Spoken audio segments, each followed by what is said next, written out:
Hi, everybody. I had been asked by several people to explain the buckets because it is a system that my team started in the fall, and it really helped us through quarter 4. And so we will be implementing it again in quarter 1. So I'm doing just a mini training here. Let's get our feet wet. And then as you fill out your own buckets, you'll want to print this sheet out. When you have questions, feel free to contact me or whoever sent you this video because they might have the answers. But yeah, so this is a system about intentionality, right? We want to run our business like a business. And that's not shaming anybody who's running this like a hobby, but what I have found about running this like a business is that it takes the emotion out of it. It really just allows you to communicate with anyone in your downline who has 2 feet in the boat. So you guys can set realistic goals and avoid something that we call goal fatigue.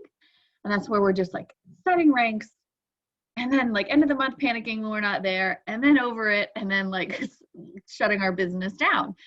This is not the time we want to be shutting our businesses down, right? Like e-commerce is insane right now, supplementation and hemp, fitness, they're all really, really necessary. And so this helps with all of those things, being intentional, communicating with your team, and avoiding goal fatigue. So as you can see here in the very middle, well, let me go ahead and tell you, this is from the Bird Group. So Bird Greer is my personal business coach. She introduced this to me.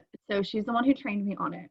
But you put your name here. You're the CEO. You're the president. Own that. This is your business this year. Congratulations. Like really low overhead. Sometimes we forget that the power that we can harness to really like live in service and help people. So put your name here. Own that, right? And then go ahead and look at your December volume. Remember, this is for quarter 1. So what did you end up with? You should have screenshotted it, but if you didn't, then you can still see last month's volume. What is your overall volume? And then what is your quarter 1 goal volume? So that doesn't have to match a rank, you guys. If you are builder and you have that volume by the end of December and you want to be pro by the end of March 31st, probably doable, perfectly fine. But if you are a builder at the end of December and you want to be silver by the end of March 31st, well, you're working all your waking hours basically, and you already have relationships built and tons of influence. So you would have to evaluate with your sponsor what a realistic goal is, okay? So if your December goal, volume ended you at bronze, let's just say at 10,000, and your March 31st goal is to get you to silver, 25,000.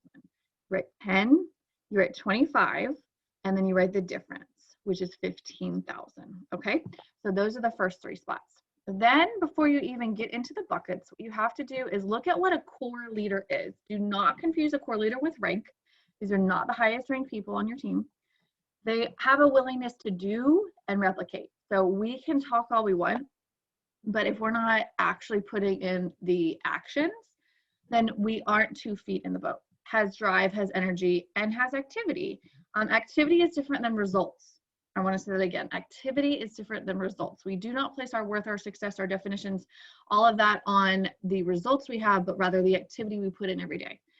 So this is where you're really talking to your new starts, or at the beginning of every quarter, I do a 90-day goal setting with people on my team. And my 90 days, just to tell you, I'm having a baby in February, at least that's the plan.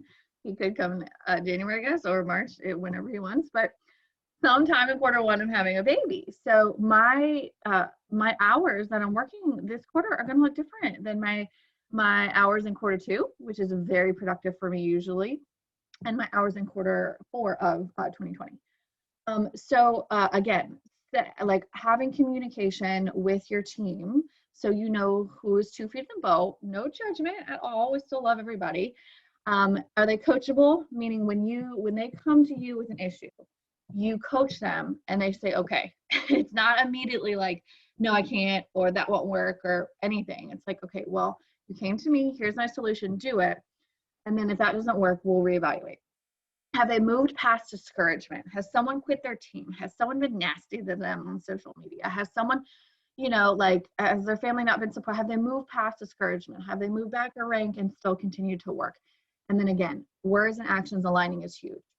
So that's the first thing you do, is you write who your core leaders are on your team. Could be one person that you're running with right now, could be 25, could be 50 if you have a huge team, but you write them all down. Most likely you will have about 3 in each bucket. And then we do have 3 buckets here because you will need 3 when you are moving from bronze to silver, which is my example, right? If your volume goal for March 31st and the first quarter is not silver, then you will just X out silver above.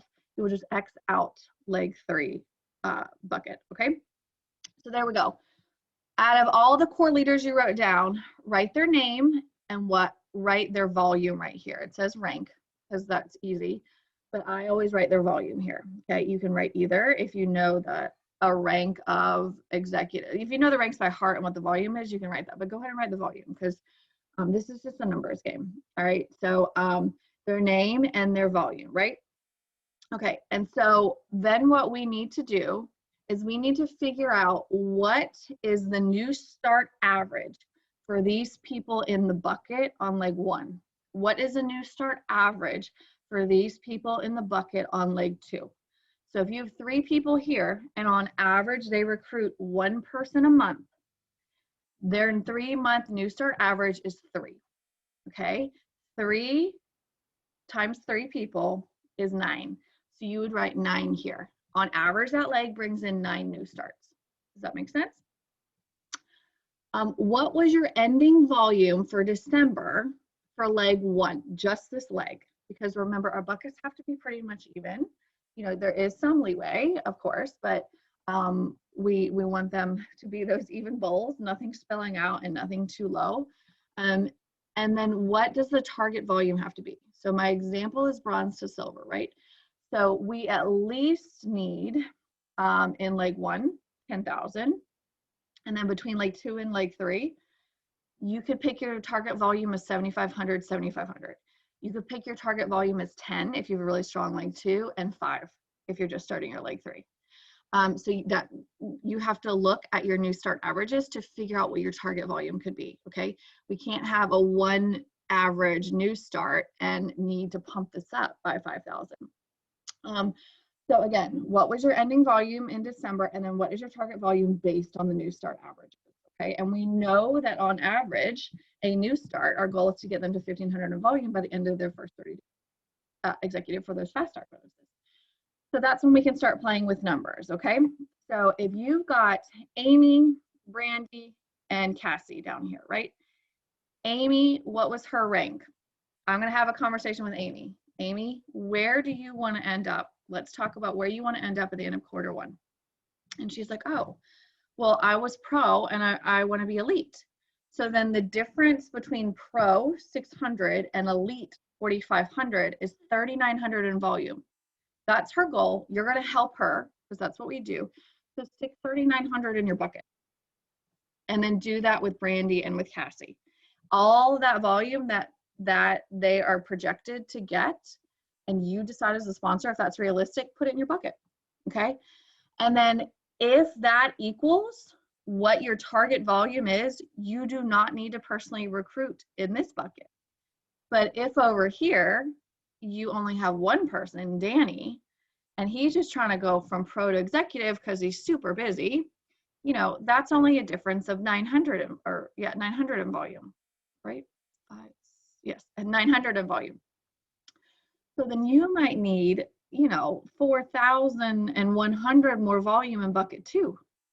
So that's where we go to your personal recruiting bucket. And we say, who are my class A's? Who did I talk to in November and December? Who do I have in my placement suite? We write all their names here. And there's only 3 spots, but generally you're going to want to have like 10 to 20 people over here. People in your placement suite or class A prospects. You know, you might only have 5. It's gonna just depend on how much you work. And other people, the people you're talking to, it's always on their timeline, right? Like I can't control that. So there's no judgment there. But let's just say you have 5 people listed here. You're looking at your 3-month new start average. If on average you bring in 2 people per month, then yeah, your personal recruiting average is 6, okay? If you're really good at getting 100% of people to executive, then that's volume you can count on. In our industry, about 50% of people even like start and achieve any sort of volume. So in theory, theoretically, hypothetically, 6 people is actually 3 people making it to at least like Builder Pro or executive. So when you look at your numbers, let's just say leg 1 is solid, leg 2, we're gonna need to do some personal recruiting, leg 3, we're gonna need to do some personal recruiting. How much volume? You know, if your new start average is 3, because only 50% do work, and you're pretty good at getting them to builder, but not executive, then 3 times 3 is 900 in volume. So you're gonna have to increase your personal recruiting a lot. How do you increase your personal recruiting? You up your IPAs, okay? Now, if you fill out the buckets and you see that your goal is like way out there, then you just need to adjust your goal. There's no judgment, there's no shame, there's nothing. You just need to adjust your goal after talking to people, okay? If you've set your goal and talked to all your people, I'm like, oh, that's not a stretch. We don't want it to be like too huge, but that's not a stretch. Then you might need to increase your goal. And so this just helps you set the correct pace and goal and communicate and be intentional and see who's working. And also the last part of it that I'll talk to you about is that the people in these buckets are where you spend 40% of your time. This is how I coach my team at least. 40% of your time is the people's names on this sheet. The other 40% of your time is personal recruiting.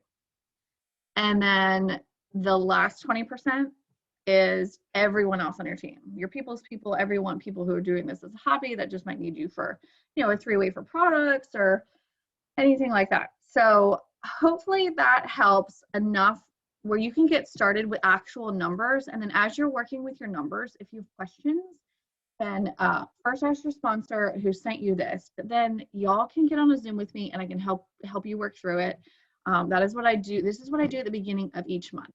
And then at the end of each month, we look at the buckets and we say, this is where you want it to be. This is where we are now. You know, who is in this personal recruiting bucket? Who do we need to invite into the business? And then we just, instead of having that huge either elation or deflation at the end of the month, we can look at the buckets and be like, okay, this is where we were off. Cassie said she was going to work and she ended up getting another job somewhere else. And so she couldn't work. So that's why those numbers went down. Because if at the end of the month, you don't know why your numbers look the way you look, then this isn't an intentional business. And so I keep these every single month. And keeping numbers, my husband's a small business owner. He runs his real estate appraisal company. He has his numbers every month too. Some are higher than others. He can see trends. He can see, based on our lifestyle and our life by design, when he's working less and when he can work more. So keeping these every month is really valuable. So hopefully that helps. Thank you guys for seeing if this is a tool that can help you. Take it or leave it. And I am available for, you know, anybody who needs more information about this. Thanks, y'all.